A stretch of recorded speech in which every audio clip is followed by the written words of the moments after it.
2 semaines, on s'entretient ensemble sur des vérités qui sont contenues dans une épître qui s'appelle l'Épître aux Éphésiens. C'est pas une série à proprement parler, sauf que lorsque l'Esprit m'a inspiré, ça a comme explosé dans ma tête et ça rentrait pas dans un seul message. Donc, j'ai compris qu'il fallait que j'étende ça un peu en espérant que le Seigneur puisse communiquer sa pensée pleine et entière.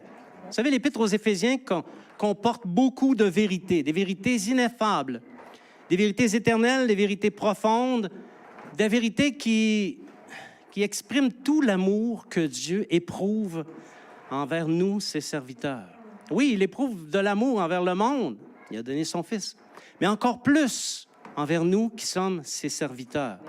Et c'est ça ce matin qu'on va explorer un peu plus.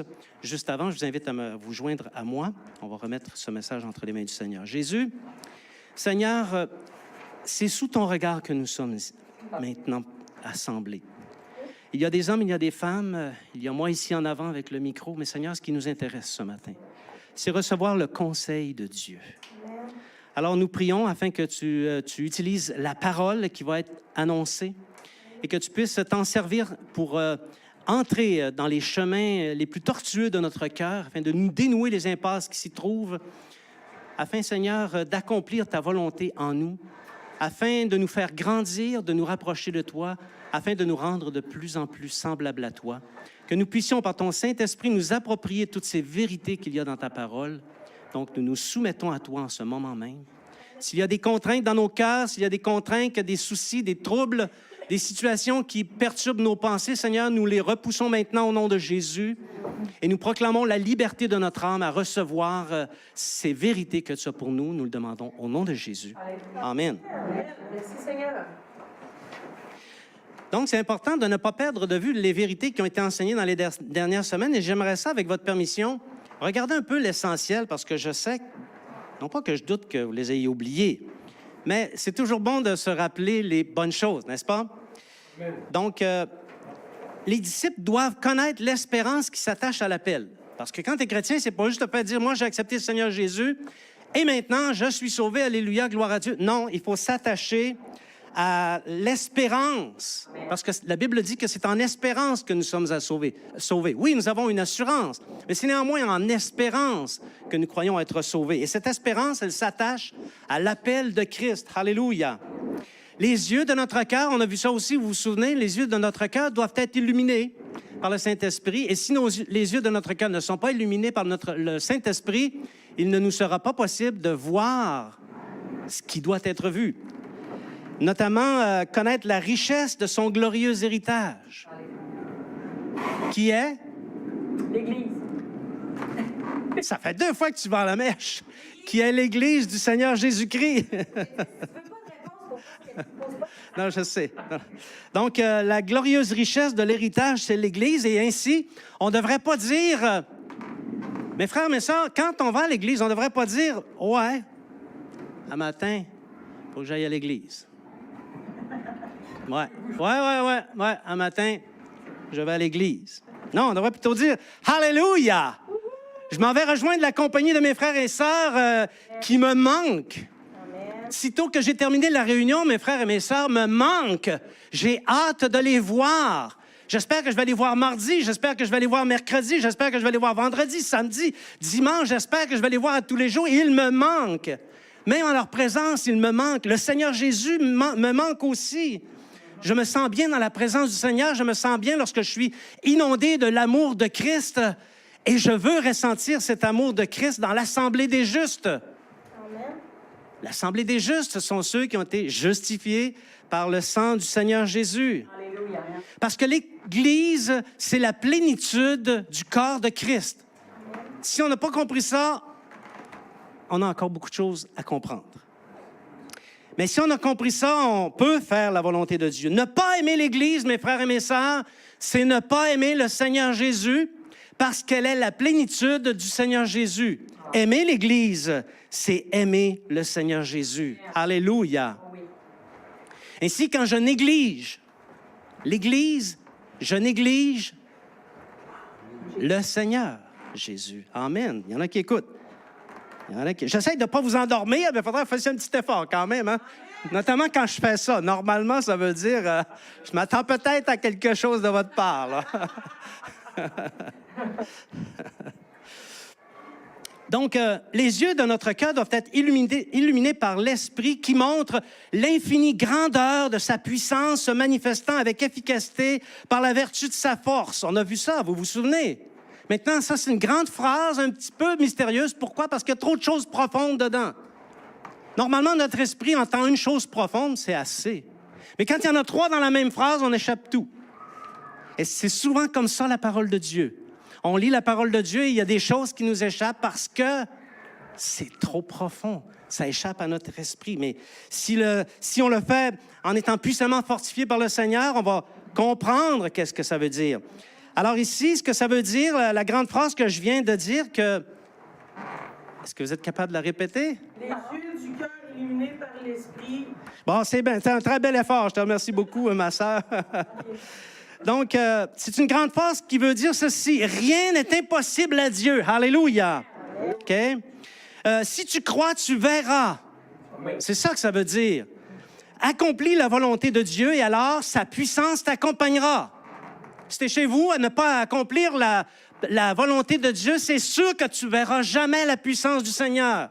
Combien de chrétiens disent, moi, je veux voir la gloire de Dieu, mais ils sont confortablement assis chez eux. Quand vient le temps de parler du Seigneur, ils sont tellement timides qu'ils se ferment la bouche. Est-ce qu'ils vont voir la gloire de Dieu? Non. Mais accomplis la volonté de Dieu et tu vas voir sa puissance qui va s'exercer efficacement et tu vas voir la force du Seigneur s'exprimer dans ton témoignage. Quelqu'un dit amen à ça? Ça commencerait, non? Donc, on a vu aussi l'importance d'être puissamment fortifié par l'Esprit, dont le rôle est de nous garder centrés sur l'amour de Christ. Et on se souvient, on a vu que l'amour de Christ, ce n'est pas un amour qui vient du monde. Parce que tout ce qu'il y a dans le monde se mesure à 3 dimensions.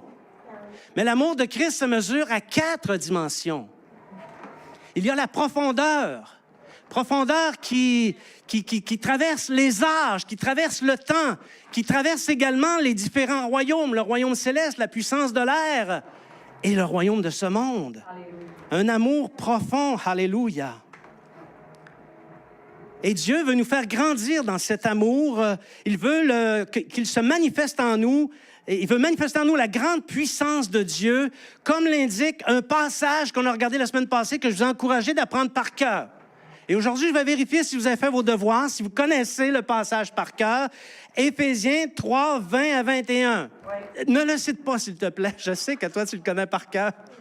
Éphésiens 3, 20. Est-ce que vous l'avez appris par cœur? Oui. Bravo pour ceux qui l'ont fait. Mais ceux qui l'ont pas fait. Or, à celui qui peut faire, par la puissance qui agit en nous, infiniment au-delà de tout ce que nous demandons ou pensons, à lui soit la gloire dans l'Église et en Jésus-Christ dans toutes les générations, au siècle des siècles. Amen. Est-ce que vous le connaissez par cœur? C'est important parce que quand tu es dans une situation trouble, quand tu es dans une situation problématique, tu as besoin de ce genre de passage-là. Répète après moi. Or, à celui qui peut faire. Ah ouais, pas trop vite. Répète après moi. À celui qui peut faire. Par la puissance qui agit en nous. Infiniment au-delà de ce que nous pensons ou demandons. Oui, ça va bien, hein? Il doit être écrit là. Hein? À lui soit la gloire dans l'Église, en Jésus-Christ, dans toutes les générations, dans les siècles des siècles. Amen. Et...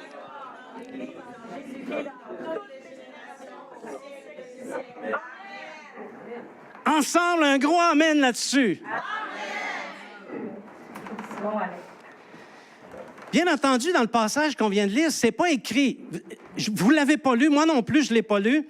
Ce n'est pas écrit que Dieu fera tout ce que nous demandons. C'est pas ça qu'on a lu, là. Infiniment, il peut, infiniment au-delà de ce que nous demandons ou pensons. Tu veux-tu, ça c'est typiquement québécois, hein? Veux-tu être déçu? Qui veut être déçu ce matin? Non. Si tu veux être déçu, demande à Dieu de faire ce que tu demandes. Là, tu vas être déçu. Parce que tout ce que tu le demandes selon ta chair. Et ta chair ne comprend pas les stratégies et les desseins de Dieu. Alléluia. C'est dans cette perspective celle que nous venons de résumer en peu de mots, que se situe le thème du message de ce matin. Toute cette révélation qu'on a regardée dans Éphésiens conduit à une chose, la recherche, la poursuite, la traque de l'unité dans l'esprit. Alléluia. Et c'est ça le titre du message ce matin. Je sais qu'on a passé la diapo du départ. Comme quoi, il faut suivre le prédicateur, hein? Donc, c'est le titre du message de ce matin, l'unité de l'esprit. C'est de ça qu'on va s'entretenir. Alléluia. Parce que c'est à ça que l'Épître aux Éphésiens conduit. Et c'est ça, ce matin, que l'Esprit veut que nous comprenions, mes frères et mes sœurs. Le temps est venu que nous comprenions ce que ça signifie dans le Seigneur. Alléluia. S'il est une chose pour laquelle l'Église a manqué le but, c'est bien dans la recherche, l'atteinte et le maintien de l'unité de l'esprit. Tous les chrétiens ont une vision contaminée de l'unité de l'esprit. À commencer par moi. Tu pensais t'en sortir, hein? Non. Moi, j'ai des contaminations. Toi aussi, tu as des contaminations sur la compréhension de ce que c'est l'unité dans l'esprit. Alléluia. Et s'il en est ainsi, c'est parce que s'il y a autant de contamination, c'est parce que l'Église a perdu l'illumination de l'esprit. On a perdu les lumières que l'Esprit veut nous donner pour qu'on comprenne ce que ça signifie. Et par conséquent, l'Église s'est écartée de la puissance qui s'attache avec l'amour de Christ. Et ça nuit à l'unité. Si nos yeux ne sont plus illuminés, si on s'est refroidi par rapport à l'amour de Christ ou que l'amour de Christ ne se répand pas abondamment parmi nous, nous ne pouvons pas réussir en ce qui concerne l'unité. Alléluia. Il faut dire, quand même, il faut être objectif. Okay? Il faut dire que les hérétiques, les rebelles, les pervers, les narcissiques et les tyrans qui ont peuplé les rangs de l'Église ont produit beaucoup de dommages. Oui. On ne veut pas nier ça non plus. C'est une vérité. On n'a qu'à lire les journaux pour s'en rendre compte. Okay? Et regarder comment les églises se vident pour voir que c'est vraiment une vérité. Mais gloire soit rendue à Dieu. La vraie Église de Christ, elle ne se vide pas, elle se remplit. Alléluia. Merci Seigneur. L'Église, à cause de toutes ces contaminations, l'Église s'est refermée comme une huître dans un réflexe de protection. Et l'Église s'est mise à établir des règles, des dogmes, des normes et des règles de conduite, toutes sortes de choses. L'Église a codifié l'action de Dieu et si elle a réussi à protéger la doctrine, bravo, elle s'est néanmoins éloignée de l'efficacité, de la puissance de Dieu. Est-ce que vous observez pas ça? Oui. Bien, moi, je l'observe. Alléluia. Il en découle que vers n'importe laquelle des églises de la région, n'importe laquelle, OK? Et chacune est la meilleure. Chacune a un aura de protection qui fait que c'est elle la meilleure. Et l'Église de Christ est devenue un regroupement d'assemblées constituées en silos qui ne se regardent pas, qui ne se parlent pas et qui ne sont pas en communion. Est-ce que c'est la volonté de Dieu? Non. Non. Ce n'est pas la volonté de Dieu. Mes frères, mes sœurs, ce n'est pas la volonté de Dieu. Et ça, il faut revenir. Il faut revenir à la volonté de Dieu pour le dessein de l'Église. Si on n'a pas compris le dessein de l'Église, on n'avancera pas, mes frères et mes sœurs. Comme il a été défini par l'apôtre Paul dans l'Épître aux Éphésiens, vous vous en doutez. Ce matin, on va nager un peu dans l'aquarium d'Éphésiens, chapitre 4. OK? Alors, si vous avez vos Bibles, je vous invite à les prendre maintenant. Vos Bibles, s'il vous plaît. Vos Bibles. Dans Éphésiens, chapitre 4, versets 1 à 6. Allons voir la volonté de Dieu. Allons comprendre le dessein du Seigneur dans Éphésiens, chapitre 4, versets 1 à 6. Merci, Seigneur. Je vous exhorte donc, moi, le prisonnier dans le Seigneur, à marcher d'une manière digne de la vocation qui vous a été adressée. En toute humilité et douceur, avec patience, vous supportant les uns les autres dans l'amour, vous efforçant de conserver l'unité de l'esprit par le lien de la paix. Il y a un seul corps et un seul esprit, comme aussi vous avez été appelés à une seule espérance par votre vocation. Il y a un seul Seigneur, une seule foi, un seul baptême, un seul Dieu et Père de tous, qui est au-dessus de tous et parmi tous et en tous. C'est pas mal l'unité de l'esprit, ça, hein?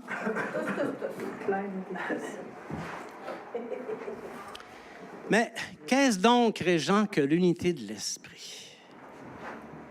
Comme disciples et comme assemblée, comment peut-on parvenir à l'unité de l'esprit? Et comment se reconnaît-elle dans l'Église? Comment peut-on dire qu'une Église est dans l'unité de l'esprit? L'amour. Amen. L'amour. Non, donnez pas une réponse, je m'en viens avec ça, là. Qu'est-ce que l'unité de l'esprit? Assez simplement, on peut faire une grande discussion, avoir un grand débat sur qu'est-ce que c'est que l'unité de l'esprit, mais assez simplement, c'est le fait de faire un en Christ. Amen. D'accord. Le fait de faire un en Christ. C'est pas trop compliqué. Un seul corps qui est en santé, s'il vous plaît, et non pas qui est malade, qui boite, qui est incapable même de manifester la gloire qui repose en lui ou en elle, en santé, et qui est exempt de toute souillure parce que notre Dieu est un Dieu saint. Amen. Et il a dit, vous serez saints, car je suis saint. Alléluia. Un seul corps agile et efficace pour accomplir les desseins du Maître et par l'efficacité de sa force. C'est facile. Qui marche dans une entière soumission aux directions que lui donne le Saint-Esprit. C'est facile. Qui propage la bonne nouvelle dans son environnement et recherche le salut du pays. C'est facile. Facile? Peut-être pas tant que ça. Peut-être pas tant que ça parce qu'il faut comprendre l'unité de l'esprit. L'unité de l'esprit, c'est comprendre. Ici, je vais dire des choses importantes. Même, ça pourrait arriver au passage que je nous parle. Parce qu'il y a peut-être des choses qui nous concernent. C'est de comprendre, accepter et démontrer par le discours et par les actes qu'il y a un seul corps, un seul esprit, une seule foi, un seul baptême, un seul Dieu et Père de tous, qui est au-dessus de tous et parmi tous et en tous. Amen. Il faut comprendre, accepter et démontrer ça, mes frères et mes sœurs, par nos paroles et par nos actes, qu'on a compris ça. Wow, Jean, nous autres, ici, là, on est des pentecôtistes, pour ceux qui ne savent pas. Okay? Nous sommes des pentecôtistes. Et c'est seulement chez nous que se trouve l'unité de l'esprit. Et oui. Non. Si seulement c'était vrai. Je regrette de t'annoncer que quiconque est né de nouveau fait partie de l'unique corps de Christ. Amen. Et que nos obligations envers ceux qui sont nés de nouveau, même ceux qui ne sont pas ici, sont les mêmes que ceux qui prévalent dans notre assemblée. On a les mêmes obligations. Ce n'est pas tous ceux qui sont nés de nouveau, qui ne sont pas ici, avec lesquels on ne doit pas être dans l'unité de l'esprit. Nous devons être dans l'unité de l'esprit avec eux aussi. Oui, mais Régent, écoute, ils ne sont pas baptisés du Saint-Esprit. Réponds à ça. Ils ne croient pas aux miracles, ils ont des rites douteux, leurs enseignements détonnent avec les Écritures. Ce sont des religieux. Et il faut s'en tenir éloigné. Écoute bien. Il y a plusieurs familles au Québec. OK? Mais tous sont québécois, s'il te plaît. OK? Il y a plusieurs organes dans le corps de Christ, mais tous sont nécessaires, même les organes malodorants. Oui. Enlève-les, puis ça peut arriver que tu sois constipé dans ta vie, OK? Ils sont tous nécessaires. Oui. Et dans les prochaines semaines, mes frères et mes sœurs, voire dans les prochains mois, je crois, nous croyons, nous ressentons que le Saint-Esprit va nous conduire dans les chemins de l'unité de l'Église avec d'autres assemblées chrétiennes parce que c'est sa volonté. Amen. Merci Seigneur. C'est le chemin de la croissance de l'Église, un chemin obligé. Sinon, autrement, nous allons verser dans le sectarisme. Donc, comprendre la volonté de Dieu. Maintenant, rechercher l'unité dans le corps de Christ. Oui, mais là, Régent, j'écoute tout ce que tu dis, là, et puis... c'est sûr que ça fesse. Ce matin, là, ça fesse. Mais la commande est grosse, hein? Oui. On n'est peut-être pas rendu là. Je suis d'accord avec toi. C'est une très bonne remarque que tu fais, OK? Mais il faut bien commencer quelque part. Amen. Il faut bien commencer dans notre propre famille, à nous, hein? Oui. où tous sont nés de nouveau. Même parmi nous, tous, on est nés de nouveau, ou à peu près, OK? Il y a des différences, mes frères et mes sœurs. Nous ne sommes pas tous les disciples d'un tel ou d'une telle. Il y a, par exemple, parmi nous des frères qui se sont développés dans le ministère des hommes d'affaires du plein Évangile. Il y a des frères qui ont fréquenté pendant des années, des décennies, les assemblées des frères chrétiens. On a des frères qui nous viennent de différentes églises. On a des personnes qui nous viennent de différents pays. Et même dans les autres pays, ce ne sont pas nécessairement les mêmes allégeances religieuses, chrétiennes. Même ceux qui nous ressemblent, même ceux qui sont pentecôtistes, il y a des différences. Il y a toujours des différences, mais il y a toujours de la place pour que nous soyons unis dans l'esprit, dans l'amour de Christ. Amen? Alléluia. Quelles sont les attentes du Seigneur par rapport à ça? Est-ce que c'est le Seigneur, est-ce qu'il s'attend de nous qu'on fasse qu'est-ce qu'il faut pour que tous pensent comme toi? J'aurais pu dire comme moi, mais je dis comme toi. Est-ce que tous doivent penser comme toi? Non. Oui. Je ne pense pas. Jésus a des attentes envers nous, entre nous tous. Pendant le temps que l'amour grandit entre nous, les uns envers les autres, Christ a des attentes envers nous. Les attentes sont les suivantes. À marcher d'une manière digne de notre vocation. Si l'espérance de la vie éternelle est en toi et que je te vois marcher comme les gens du monde, je comprends que tu ne marches pas d'une manière digne de la vocation qui est sur toi. C'est l'attente du Seigneur, que nous marchions d'une manière digne de notre vocation, parce que c'est une foi et une vocation. Dans l'humilité, s'il te plaît, dans la douceur et la patience, justement parce que tous ne pensent pas comme toi. Mais tous, nous avons la même parole. Amen. Et le même esprit qui parle dans nos cœurs. Au moment où j'ouvre la bouche, que j'exprime des paroles, le Saint-Esprit parle à chacun de vous. Je le vois bien en regardant vos visages. Le Saint-Esprit nous parle. Amen. Alléluia. Il s'attend qu'on conserve l'unité de l'esprit dans le lien de la paix. Amen. Donc, l'unité de l'esprit commence par l'intérieur de nous. Ensuite, il se propage dans l'assemblée des disciples. Si j'aime le Seigneur, si je baigne dans son amour à 4 dimensions, ça va transparaître. Si je suis digne de la vocation, que je suis patient, que je fonctionne dans la paix, que je supporte les autres, ce qui m'arrive une fois de temps en temps, OK? Alors, l'unité de l'esprit va se développer dans l'Église. Et alors, elle va pouvoir se propager dans toutes les assemblées chrétiennes environnantes. Ça ne sera pas seulement qu'ici, c'est comme un feu, ça. Alors, quelle est... Maintenant, on va regarder. On a vu la volonté de Dieu par rapport à moi, par rapport à l'Assemblée ici. Tous vous qui me regardez, et tous ceux qui sont nos adhérents à l'extérieur, qui nous regardent à distance. Maintenant, quelle est la volonté de Dieu par rapport aux communautés chrétiennes environnantes? On a bien établi le critère, hein, communauté de gens qui sont nés de nouveau. Le critère, c'est celui-là. S'il n'y a pas la nouvelle naissance, on est en présence de purs rites religieux qui sont inventés par des humains pour satisfaire la conscience. Mais ceux qui sont nés de nouveau, Christ a des attentes.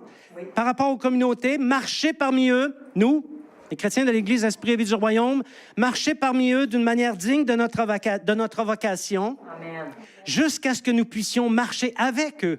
Oh. Avez-vous la nuance? Oui, amen.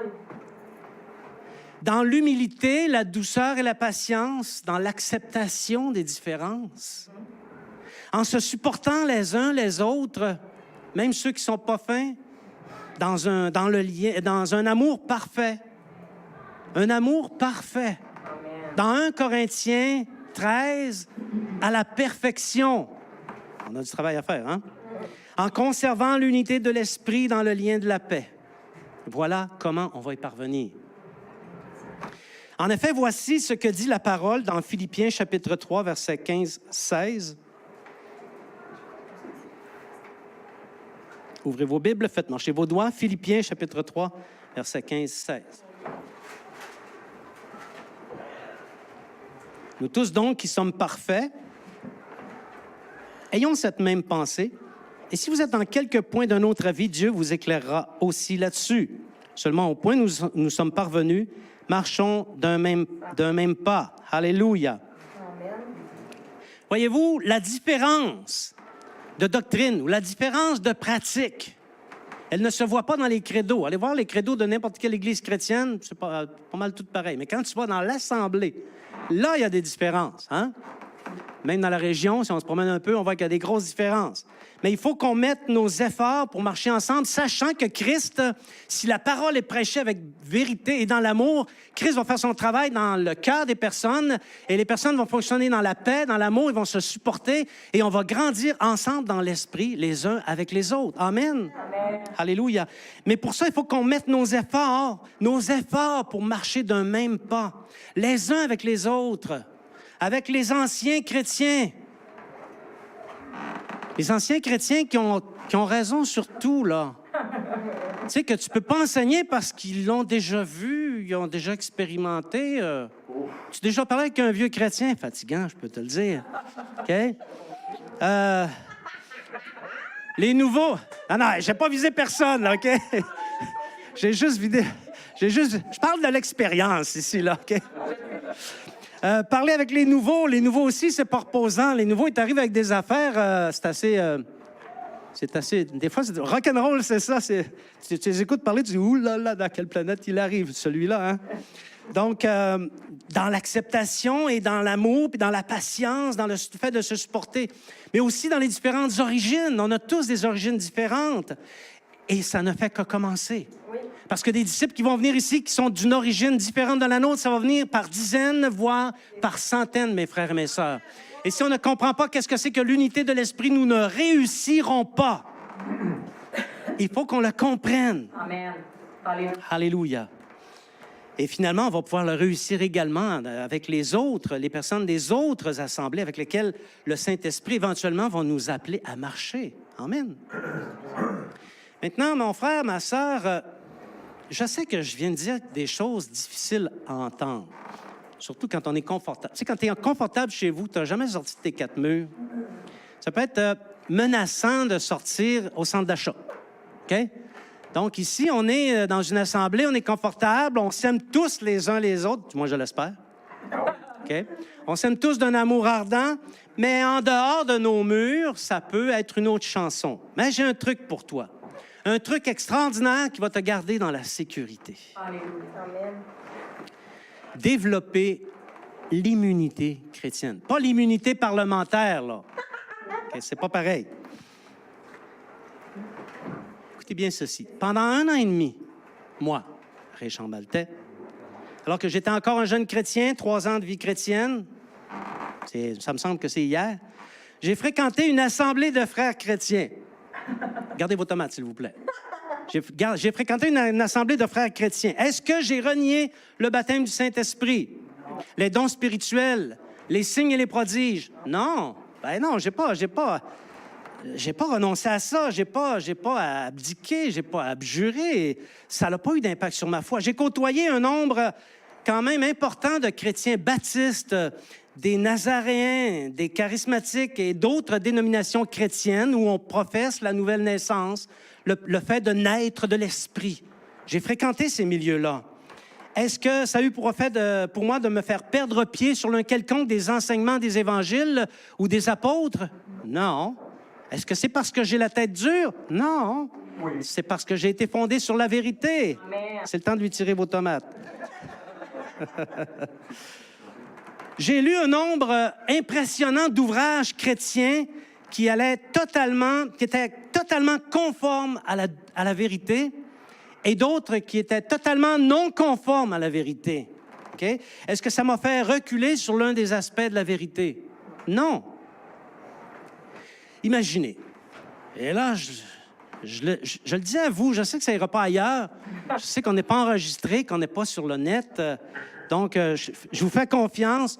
Je sais que vous ne direz pas ça à personne. J'ai même lu des livres apocryphes ou deutérocanoniques.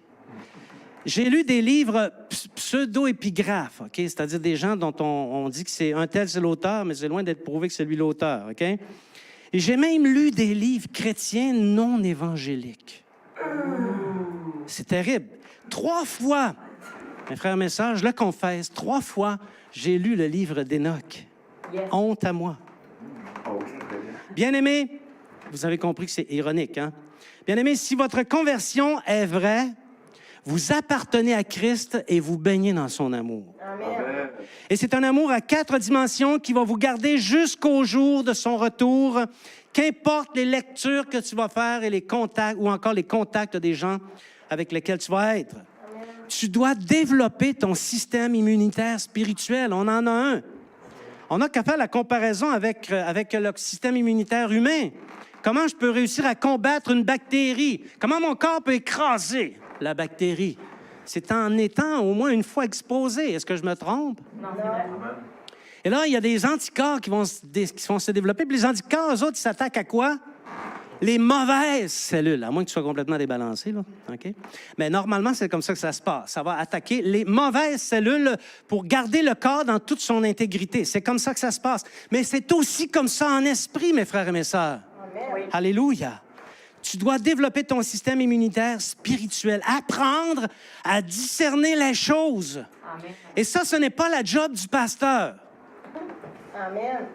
Ce n'est pas la job du pasteur à discerner dans ce que tu entends qu'est-ce qui est bon, qu'est-ce qui ne l'est pas. C'est ta job à toi. C'est ton système immunitaire spirituel qui doit entrer en fonction. Alléluia. Amen.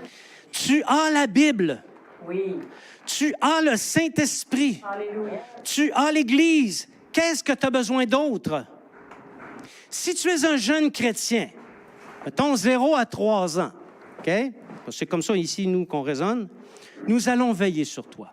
Et on va s'assurer que tu fonctionnes bien, que ton système immunitaire se développe. C'est sûr que si la bactérie en question t'a jamais été exposée puis que ça t'arrive là, comme une force de frappe, ça pourrait arriver que tu l'attrapes, la maladie, OK? Mais on va t'aider à le développer, ton système immunitaire. On va te vacciner, OK? Donc, on va veiller sur toi. Mais après ces 3 ans-là, s'il te plaît, sors là ta Bible. Cherche, trouve, prie, demande l'éclairage du Saint-Esprit. S'il te plaît, développe ton autonomie. Ici, mes frères et mes sœurs, ce n'est pas une église qui chouchoute les disciples. Au contraire, elle les affermit pour que toutes les agressions hérésiarques, les hérésies, les agressions belliqueuses ou les agressions de la fausseté soient bloquées par le système immunitaire de l'esprit. C'est comme ça qu'on travaille ici. Si ton système immunitaire spirituel n'est pas développé, mon frère, ma soeur, je te plains.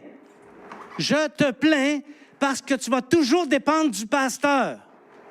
Pauvre toi. Tu vas avoir des soucis dans ta vie, c'est sûr. Tu ne pourras pas réfléchir par toi-même. Tu ne pourras pas découvrir la pensée de Dieu, ses desseins, sa stratégie. Tu ne pourras pas être en communion avec lui. Tu ne pourras pas recevoir la révélation du Saint-Esprit. Est-ce que ça veut dire qu'on est toujours sans risque, qu'on est toujours en sécurité? Non. Non, il existe certaines agressions qui demandent de consulter les autorités et celles-ci vont devoir se positionner parce qu'il y arrive des fois des situations plus complexes. Parfois des situations qui peuvent demander du conseil, de la recherche même. Mais toujours dans l'amour de la vérité, quelle que soit la position qu'on prenne, il faut toujours que ça soit dans l'amour de la vérité, s'il vous plaît, selon l'unité de l'esprit et pour le maintien du lien de la paix. Amen. Amen. Est-ce que vous êtes toujours avec moi ce matin? Oui? Est-ce que je continue au deuxième point ou on prend une pause? Vous vous sentez correct pour continuer? OK. Bon. Comment parvenir à l'unité de l'esprit? C'est une bonne question. J'ai des propositions pour vous ce matin. D'accord? On peut parvenir à l'unité de l'esprit en se choisissant un leader solide à la hauteur de la tâche. Ah, vous n'avez pas dit amen, c'est correct. En s'assurant que notre assemblée est hermétique à tous les courants de pensée chrétienne qui diffèrent de la nôtre. Amen. Amen. Non, la réponse à ça, c'est non. Désolé, je ne voulais pas froisser personne. J'ai une autre proposition pour vous. En atteignant un objectif de 100 disciples et ensuite en s'efforçant de demeurer fidèles les 100 ensemble jusqu'au retour du Seigneur. Non. Merci. C'est pas la bonne. J'en ai une dernière. En formant une commune fraternelle et en nous installant dans une forêt éloignée au nord, au sud de la Terrière, éloignée de la civilisation et des autres groupes chrétien contaminé. Et non. Non, hein? Je pense que la terrière ne nous laisserait pas faire non plus. Aucune de ces réponses n'est valable. Voici comment on parvient à instaurer l'unité de l'Esprit dans l'Église du Seigneur Jésus-Christ. En faisant les efforts. Amen. Ça, c'est une chose. Chacun doit faire des efforts réels, objectifs et sincères, que nous puissions le voir, que ça soit visible à l'œil nu. Des efforts qui démontrent que l'amour est en action. Et ces efforts-là et cet amour en action doit commencer par toi. Et moi aussi. Mais il faut que ça commence par quelque part, ces efforts, OK? Dans ta manière de t'exprimer. Comment tu dis les choses? Dans ton discours, ce que tu soutiens, est-ce que ça favorise l'unité de l'esprit? Dans tes attitudes, les attitudes que tu as, que tu nous opposes, les attitudes que quand on te regarde, on se dit « Oh là là, il est de mauvais poil, je vais repasser demain, je pense. » Tu sais? Non, des attitudes qui sont dignes de la vocation qu'on a reçue. Dans tes propres manières de faire. Mes frères, mes sœurs, il faut qu'on soit neutre. Dans nos rapports avec les autres, il faut qu'on soit neutre. Amen. Il n'y a personne ici, sauf mon épouse et peut-être mes enfants, qui connaît réellement le fond de ma pensée sur la majorité des sujets. Pourquoi? Parce que je me garde une réserve. Une réserve qui est nécessaire pour maintenir le lien de la paix, l'unité de l'esprit et l'amour fraternel. Si je sortais tout ce qui est sous-jacent au sujet que je professe, j'écraserais mes frères et mes sœurs. Est-ce qu'il y a de l'amour là-dedans? Non. Est-ce que ça maintient le lien de la paix? Non. Il faut se faire avec celui à qui on s'adresse. Il faut qu'on fasse des efforts, notamment en acceptant la différence. L'accepter. Accepter que l'autre ne s'appelle pas Régent Maltais. Merci, Seigneur. Toi, dis pas amen à ça, OK, là? C'est mon épouse. Je ne veux pas qu'elle dise amen à ça. En acceptant l'impossibilité pour nous-mêmes de changer ceux qui ne sont pas comme nous, qui ne font pas les choses comme nous. Tu ne pourras pas changer l'autre. Tu ne peux pas le changer. Quand bien même tu sortirais un discours en 3 dimensions, en 3D, que tu ferais un exposé super lucide sur l'amour en Corinthiens, tu ne pourras pas le mobiliser. Tu ne peux pas le faire, ça ne t'appartient pas, ça appartient à Christ. Amen. Et c'est lui qui fait ce travail-là. Alléluia. Tu vas y parvenir en t'humiliant toi-même. Parce que le Seigneur et l'Esprit ne sont pas dépendants de toi. Si tu pensais que c'était toi le centre de la vérité, j'ai des petites nouvelles. Le Saint-Esprit n'a pas besoin de toi pour la répandre, la vérité. La preuve, on est tous ici parce qu'un jour, on a entendu parler de la vérité. Oui. J'étais pas là. Toi non plus. Donc, le Seigneur n'a pas besoin de toi pour corriger, être le correcteur, l'effaceur, le redresseur. Il n'a pas besoin de toi. Il est capable de faire son travail. Amen. C'est Dieu. Il est Dieu. Nul ne peut enchaîner l'Esprit. Nul ne peut retenir ce que l'Esprit de Dieu fait dans le cœur des disciples. Amen. Et sa parole, lorsqu'elle est prêchée, porte toujours du fruit. Alléluia. Savez-vous pourquoi? Parce qu'il est Dieu. Parce que c'est la parole de Dieu. Alléluia. Elle est sortie de la bouche de Dieu afin de répandre son royaume sur la terre. Bien-aimés, au nom de Jésus, que chacun de nous, on puisse consentir avec amour et acharnement, s'il vous plaît, à faire les efforts nécessaires pour parvenir à l'unité de l'esprit et le maintenir. C'est beau d'y parvenir, mais il faut le maintenir. Amen. Aujourd'hui, on peut être en belle harmonie par rapport à l'unité de l'esprit. Mais tantôt, amène-en 10 nouveaux, des nouveaux convertis, ou 10 personnes qui nous viennent ceux qu'on appelle les affligés du royaume, les affligés du formalisme, c'est-à-dire qui ont déjà connu le Seigneur, mais qui ont cessé d'aller à l'Église, pour une raison ou pour une autre, sont dans les maisons. Amène-en 10 ici, et crois-moi que ça va perturber la belle harmonie et la belle unité de l'esprit, et qu'on va avoir du travail. Donc, ça va demander des efforts. Oui. Ça va demander des efforts. Est-ce qu'on va être prêts, mes frères et mes sœurs, quand ça va arriver? C'est sur le point d'arriver. Amen. Que j'entende un plus gros amen que ça, s'il vous plaît. Alléluia. Deuxième façon dont on va y arriver à l'unité de l'esprit, en souscrivant aux tâches du service.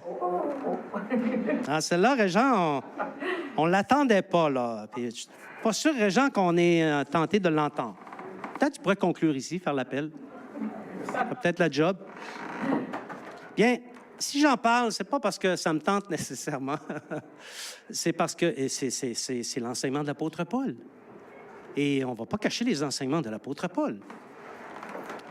On atteint ici le point culminant de l'enseignement de l'apôtre Paul. Le but ultime de l'unité de l'esprit dans l'Église, c'est l'accomplissement des tâches reliées au service. Alléluia. Or, au moment de la conversion, lorsque quelqu'un accepte le Seigneur Jésus pour en faire son Seigneur et son Sauveur, lorsqu'il dit « Jésus, je te reçois dans mon cœur, pardonne mes péchés, je crois dans le sacrifice que tu as fait à la croix, pardonne tous mes péchés », lorsque ça arrive, ça ne fait pas quelqu'un d'habilité à faire du service, ça fait plutôt quelqu'un d'habilité à faire du dégât. OK? Donc, on comprend que ce n'est pas lui. Il n'y a personne qui est capable de faire le service lorsqu'il se convertit ou qui vient juste de se convertir.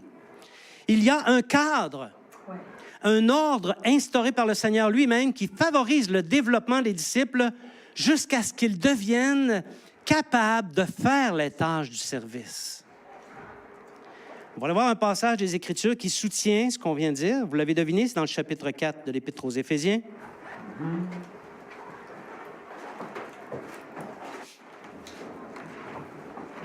Pendant que vous cherchez. Excusez-moi. Il y a des fois, il y a des trucs qui est pour ça.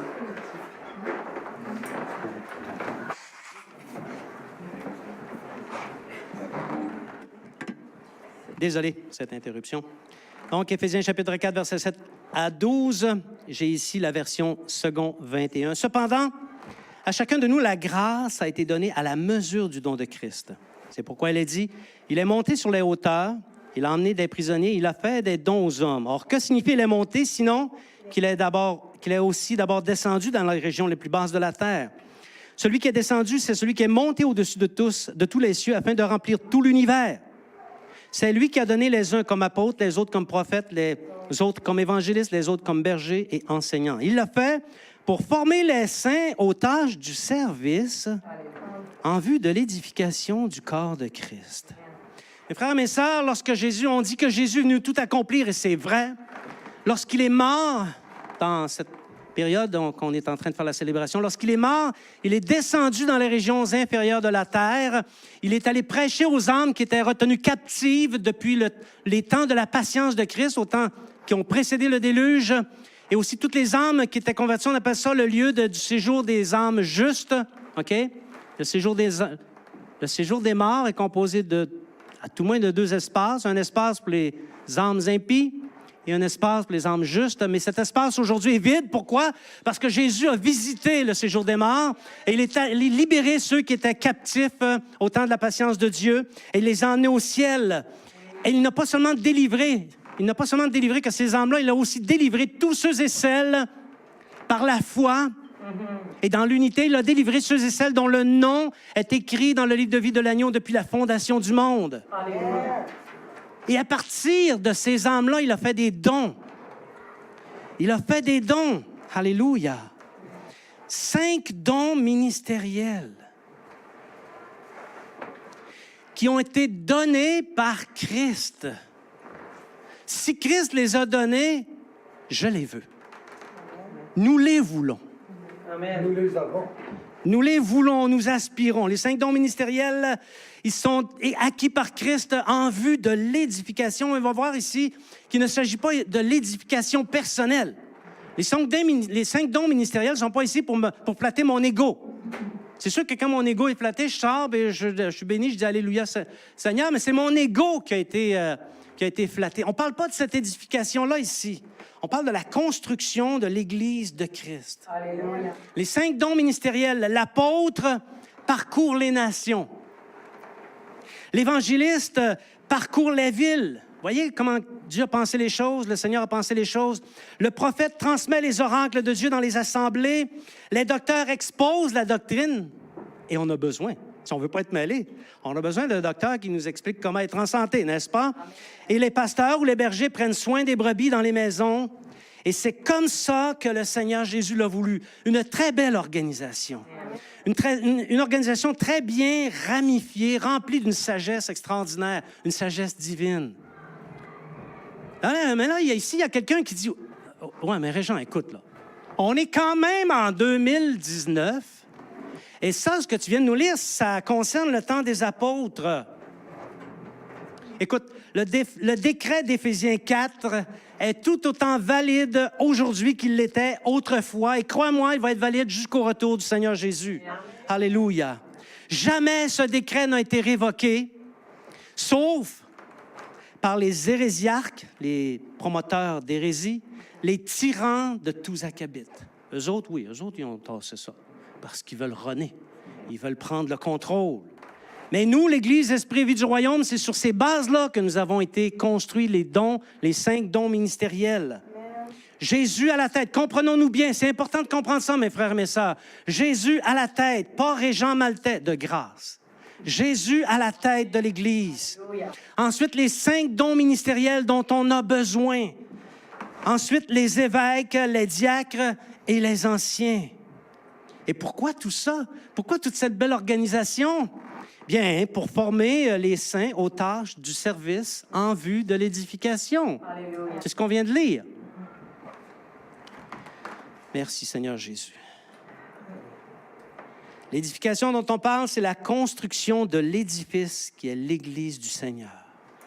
Une construction où chaque disciple, selon le don de la grâce, on n'est pas tout fait pareil. Et c'est là où on peut voir, on peut constater des différences. On n'est pas tous pareils. On n'a pas encore d'apôtres. Peut-être que quelqu'un pense qu'on en a, mais on n'a pas encore d'apôtres parmi nous. Il y a peut-être des évangélistes en herbe, j'ose le croire. Et si c'est le cas, on va les identifier, on va les former, on va les envoyer dans les villes voisines afin de fonder d'autres églises. On ne va pas s'arrêter ici. On va fonder d'autres églises. Et non seulement on va les fonder, mais on va les laisser aller. Organisez-vous vous autres seuls. On va les soutenir. Amen. Alléluia. Merci, Seigneur. Pour ce qui est des autres dons, on a au moins un docteur parce que moi, je ne me dis pas pasteur, je ne me fais pas appeler pasteur parce que le don qui est en moi est celui d'enseignant. Amen. Donc, il y a certainement au moins un enseignant et on a quelques pasteurs. Merci, Seigneur. Merci, Seigneur, pour cette abondance qui est parmi nous, malgré notre petit nombre. Mais, Père céleste, complète chez nous les dons ministériels pour l'efficacité de ton royaume ici au Saguenay. C'est seulement là que le royaume va se répandre avec efficacité. Au passage, j'en ai glissé un petit mot, mais je veux être sûr qu'on s'est bien compris. L'Église Esprit et Vie du Royaume, c'est nous ici, là, ne répond pas au modèle conventionnel qui est centré sur le pasteur. Comme un papa, comme un chef d'entreprise, comme un boss, comme celui qui dit aux gens quoi dire, quoi penser, comment se comporter. On n'est pas là-dedans. Naturellement, si tu commets des choses qui ne sont pas dignes de la vocation qui est en toi, ça pourrait arriver que tu te le fasses dire dans l'amour, s'il vous plaît, parce que la Bible comporte quand même des mécanismes d'avertissement. Donc, on va faire des avertissements. Mais c'est l'Église qui va le faire. C'est le Seigneur Jésus qui va le faire par le moyen des instruments qu'il a disposés dans l'Église. Oui, les anciens ont un appel. J'entends cette question-là souvent. Les anciens ont un appel. Je vais te dire quel est l'appel des anciens. Former les saints en vue des tâches du service. Amen. Ça passe bien, ça. En plus, c'est conforme à Éphésiens. Surveiller le bon fonctionnement de l'Église. Il y a quand même des tâches administratives à faire. On veut que ça fonctionne bien. On veut se sentir en sécurité dans l'Église. On veut être conforme auprès du gouvernement. On veut tout ça, n'est-ce pas? Donc, oui, on va surveiller le bon fonctionnement, même pour les questions spirituelles, et aider l'Église à se développer selon le modèle d'Éphésiens 4, Oui. sous les ordres du Saint-Esprit. Oui. Amen. Je n'ai pas beaucoup jusqu'à présent parlé du Saint-Esprit. Vous ne connaissez pas ma pensée profonde sur le Saint-Esprit. Mais je peux vous dire qu'il y a dans mon cœur d'en parler. Pas la semaine prochaine. La semaine prochaine, c'est Pâques. Ça va être autre chose, OK? Mais il y a dans mon cœur de parler du Saint-Esprit parce que le Saint-Esprit a un rôle à jouer. Et comme disciples, si nous n'entendons pas les ordres du Saint-Esprit, nous allons péricliter. Nous allons mourir. On a besoin du Saint-Esprit. On n'a pas besoin d'un pasteur qui rône tout. On a besoin d'un Seigneur qui rône tout. Merci, Seigneur Jésus. Voilà pour ce qui est de l'Église et pour chacun ce qui pourrait s'appeler faire des efforts. Amen. Hein? Est-ce que vous êtes prêts à faire des efforts, mes frères et mes sœurs? On parvient à l'unité de l'esprit en aspirant à la maturité. Tu sais, quand tu vois passer un gars de 30 ans, là, que tu t'adresses à lui puis qu'il dit ga, ga, ga, gou, gou, grrr, ça fait pas. Hein? C'est parce que tu t'attends pas à ça tout à fait.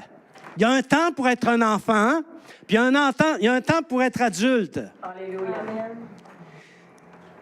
Et les dons qui sont faits à l'Église sont là justement pour nous amener à la maturité spirituelle, nous apprendre à parler, nous apprendre à nous comporter, à se montrer digne de la vocation céleste, nous apprendre tout un tas de choses sous l'inspiration de la grâce. Alléluia. Éphésiens, chapitre 4, versets 13 à 16. Éphésiens, chapitre 4, versets 13 à 16. Paul dit ceci, « Jusqu'à ce que nous parvenions tous à l'unité de la foi et de la connaissance du Fils de Dieu, à la maturité de l'adulte, à la mesure de la stature parfaite de Christ. Ainsi, nous ne serons plus des petits-enfants ballottés et emportés par tout vent de doctrine, par la ruse des hommes et leur habileté dans les manœuvres d'égarement. Mais en disant la vérité dans l'amour, nous grandirons à tout point de vue vers celui qui est la tête, Christ. C'est de lui que le corps tout entier, bien coordonné et solidement uni grâce aux articulations dont il est muni, tire sa croissance en fonction de l'activité qui convient à chacune de ses parties et s'édifie lui-même dans l'amour. » Il y a dans ce passage un paradoxe. Un paradoxe, c'est deux choses qui ne semblent pas vouloir cohabiter ensemble. Tu sais, en apparence, ça ne va pas ensemble. Un paradoxe sur lequel la majorité des églises trébuchent. Et à ce stade du chapitre 4 et des autres enseignements qu'on a eus, il y a au moins 3 grands thèmes de la foi chrétienne qui se côtoient. 3 grands thèmes, OK? Et beaucoup de pasteurs croient que ces thèmes-là sont incompatibles. Ce sont l'unité de l'esprit, la paix et la vérité. Plusieurs pasteurs ont perdu des membres d'assistance parce qu'ils ont professé la vérité. Moi-même, en d'autres temps, en d'autres lieux, pour avoir propagé la vérité, pour avoir dit la vérité, je me suis ramassé des roches. OK? Soyez sans crainte, ce n'est pas pour tirer à personne. C'était juste pour illustrer que dans une église, je voulais parler de l'unité. Dans l'église, quand on arrive au Seigneur, on est comme ça. On est carré un peu. On est brut. On n'est pas dans l'efficacité, ni dans l'esthétique, ni dans le beau. Mais à force d'être au contact les uns avec les autres, on peut en devenir comme ça. Hein? Et on s'entend pour dire que cette pierre-là est beaucoup plus belle. Non, vous ne l'aurez pas, je la garde. On devient comme ça au contact les uns des autres. Les deux roches sont faites de la même matière. Donc, l'unité de la foi, c'est un petit peu ça aussi. Alors ici, ces 3 vérités-là, la paix, l'unité de l'esprit, semblent incompatibles. Et des pasteurs, pour avoir reçu des roches, polies ou non, je ne le sais pas, ont cessé de dire des vérités. C'est au point où nombreux sont ceux maintenant qui amènent une prédication qui ne vise qu'une seule chose, maintenir la paix dans l'Église. Et la paix, croyez-moi, ils l'ont. C'est assez tranquille quand tu vas dans ces assemblées-là. Il ne se passe pas grand-chose. C'est en paix. On entend les mouches voler, n'est-ce pas? Et est-ce que ces églises-là sont en expansion? Non. Elles sont en décroissance. Parce que la volonté de Dieu, c'est que nous disions la vérité dans l'amour, que nous recherchions l'unité de l'esprit et la paix va venir. C'est une erreur de penser que de dire la vérité va détruire la paix. Et d'ailleurs, si tu fais la promotion de la paix, ça va être au prix de la vérité. Amen. C'est la vérité qui va payer le prix. Donc, prêcher, par exemple, prêcher la création en 6 jours, c'est notre position ici. On croit vraiment que Dieu a créé toutes choses en 6 jours. Et non seulement on le croit, mais on n'a pas peur de le dire. OK? Mais c'est sûr que quand tu prêches ça en avance, ça cause des problèmes. Par contre, accepter le darwinisme ou la théorie d'évolution, ça fiche la paix. Prêcher la malédiction du péché, je n'ai pas entendu ça souvent dans les églises. Prêcher la malédiction du péché, ça vide les églises. Mais prêcher le petit Jésus et le bon Dieu, ça calme les âmes mal affermies.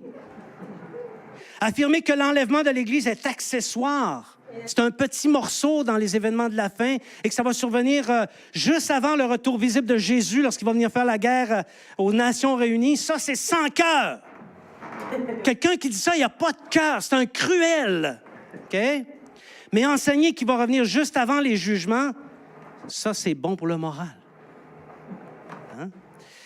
Et tellement d'autres vérités, mes frères et mes sœurs. Il y en a tellement d'autres. Pourtant, la vérité vraie remplit les églises. Je n'arrête pas de dire la vérité vraie.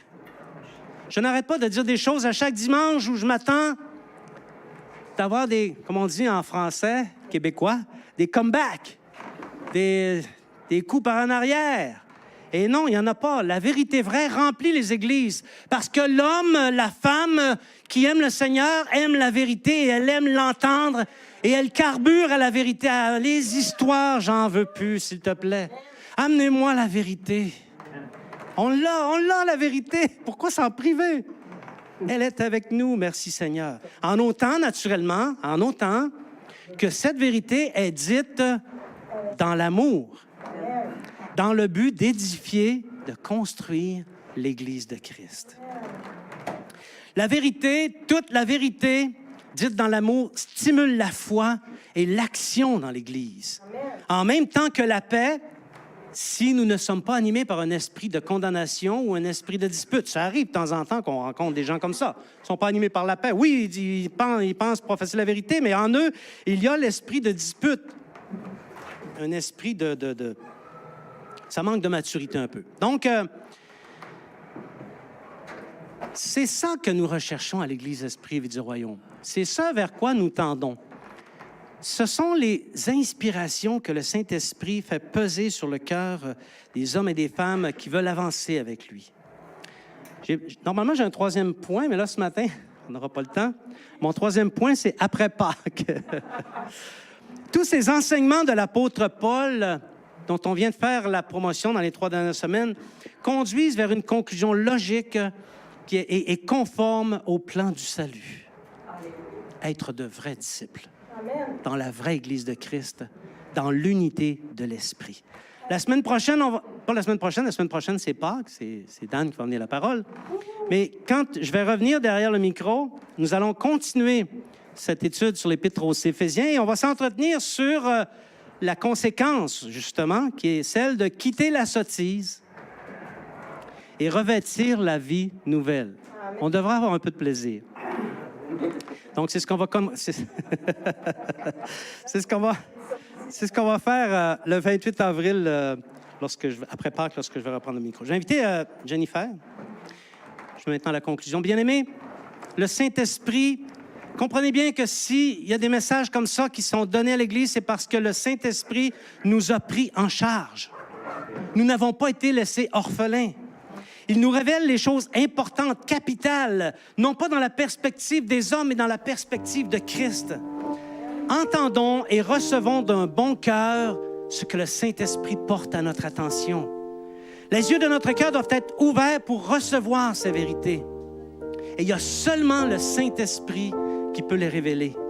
Nous savons maintenant que notre salut est un don très précieux, qu'il y a une très grande espérance attachée à ce salut, que nous sommes participants de la gloire de Christ, laquelle est son corps, l'Église, l'assemblée des justes qui se réunit sous les ordres du Saint-Esprit.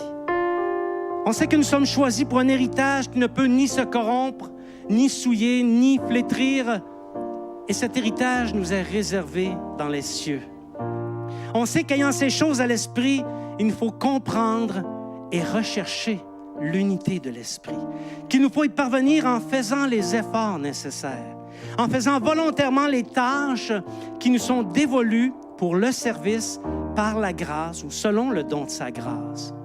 Puissions-nous, frères et sœurs, aspirer à la perfection dans la maturité en délaissant les comportements puérils, les comportements enfantins que nous dicte l'orgueil de nos pensées propres, afin d'édifier un corps solidement uni qui tire sa croissance en fonction de l'activité qui convient à chacune de ses parties dans l'amour parfait de Christ. Alléluia. Je vous invite à vous lever, on va chanter un chant.